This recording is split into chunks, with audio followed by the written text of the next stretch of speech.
Bien, ya que saben y tienen la introducción, ahora les traigo algo súper interesante. La Biblia, como les decía. Esta es una traducción, la traducción Reina Valera, ¿no? En esta puedes encontrar las diferentes revisiones que ha tenido la traducción Reina Valera. Está equivocada. Hay muchos que dicen, la Biblia tiene más de 60,000 errores. Y por ahí se van. Hay otros que de hecho se mofan de este libro tan sagrado. Y permítame comunicarles algo. Los primeros escritos sagrados, que de hecho no, la Biblia ha sido un proceso para lograr el conjunto de libros que todos vemos ahí, pero los primeros escritos se escribieron en hebreo, hebreo pictográfico, era el idioma principal, el idioma primitivo que fue escrita las Sagradas Escrituras. Ahora bien, pasa algo interesante. El hebreo pictográfico, que era un hebreo, era un idioma tipo de figuras, pero bien exacto. O sea, carecía de muchas palabras, pero al carecer de tantas palabras se entendía mejor. Por ejemplo, ahora fácilmente tú puedes decir a una sola cosa, la puedes expresar de 10 distintas maneras, lo que lo hace un poquito complicado porque hay que contextualizar para poder llevarte, para saber la idea. En este caso, el hebreo pictográfico contenía unas 4,000 palabras. Esas 4,000 palabras le permitían al hablante poder expresarse con claridad y saber exactamente a lo que se estaba refiriendo. Esa es una de las ventajas.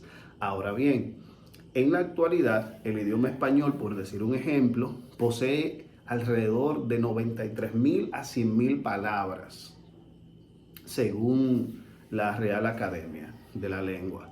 Ahora bien, si tú te quedas analizando lo siguiente, tú tienes 93,000 o 100,000 palabras que probablemente tú encuentres una sola expresión de 20 formas distintas.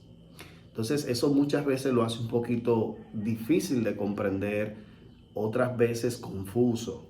Entonces esa es la desventaja que tenemos hoy día en esa parte.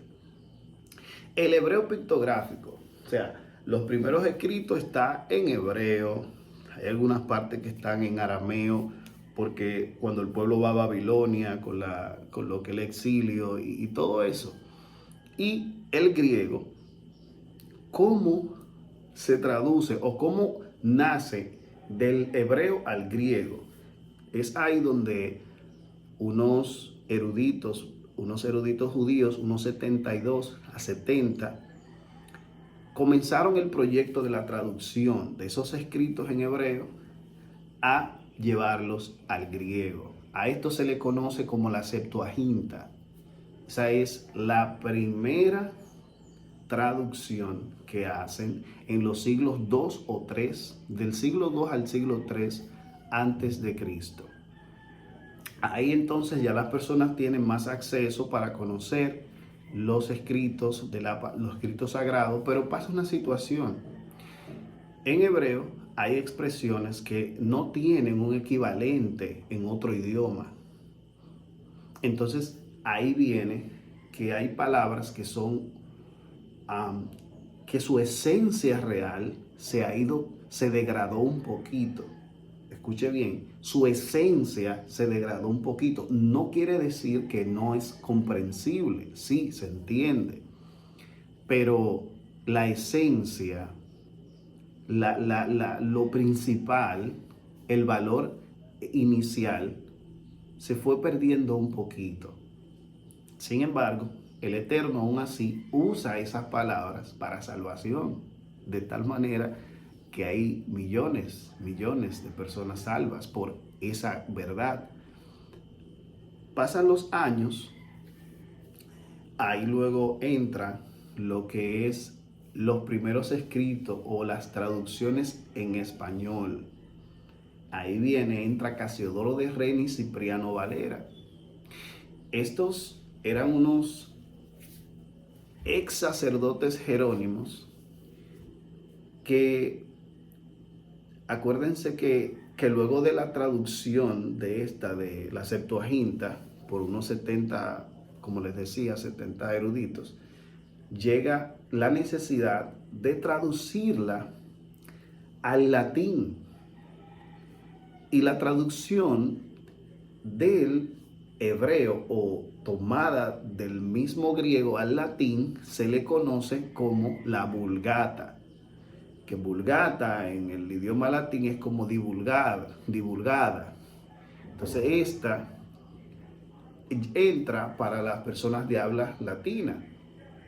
Pero luego ahí surge la necesidad, porque la Biblia se estaba leyendo en latín, muchos no comprendían, surge la necesidad de la traducción al español. Ahí entra Casiodoro de Reina y Cipriano Valera.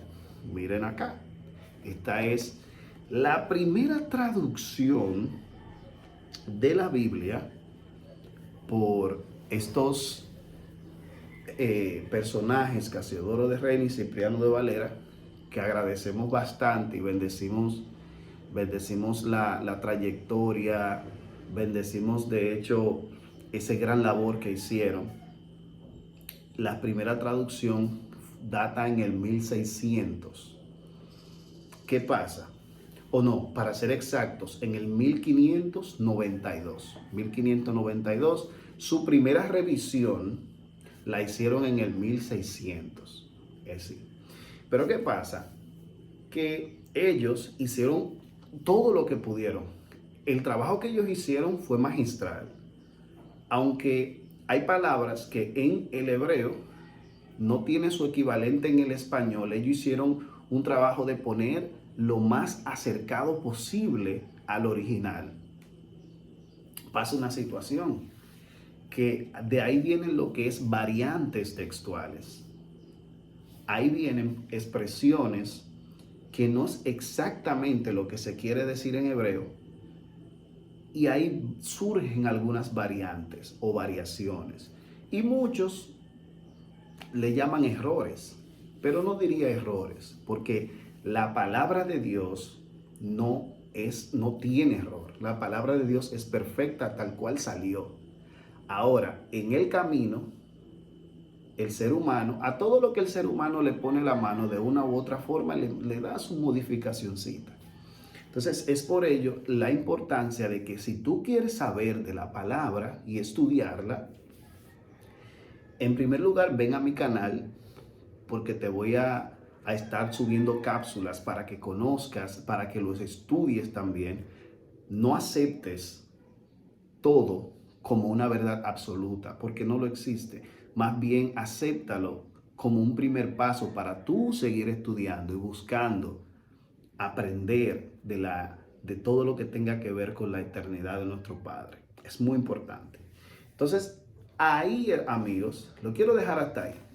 Ahí viene esa parte interesante. ¿Cuál? Donde ha sido traducida al español, se hace una traducción, luego se hacen revisiones. La primera revisión que se le hizo, acuérdense, la primera traducción se llama la Biblia del oso, porque en su portada ellos tenían una forma como de oso en la portada. Luego de ahí viene lo que es la revisión del Cántaro, que es en el año 1602, la del Cántaro. En la del Cántaro es porque también tenía la forma de un cántaro en la portada. O sea que esos nombres regularmente eran por el tema de la portada, de cómo estaba la forma, la imagen. Hasta aquí lo vamos a dejar. En resumen, la Biblia, las Sagradas Escrituras, no tienen error. Son perfectas. ¿Qué ha pasado? Se han introducido algunas variantes que al estudiar la palabra, al estudiar seriamente la palabra de Dios, tú vas a ir poder viendo qué es lo que exactamente Dios te quiso decir ahí. Bendice a esos que hicieron una labor espectacular, porque gracias a ellos, con variante o sin variante, muchas personas han venido al camino del Eterno y le son fiel por años y mueren siendo fieles. ¿Qué significa eso? Que esas variantes no van a impedir que el Eterno salve vidas, salve almas. Entonces, amigos, muchas gracias. Seguiremos luego viendo más y profundizando en las Sagradas Escrituras. Shalom, shalom. Dios te guarde y que tengas un día excelente.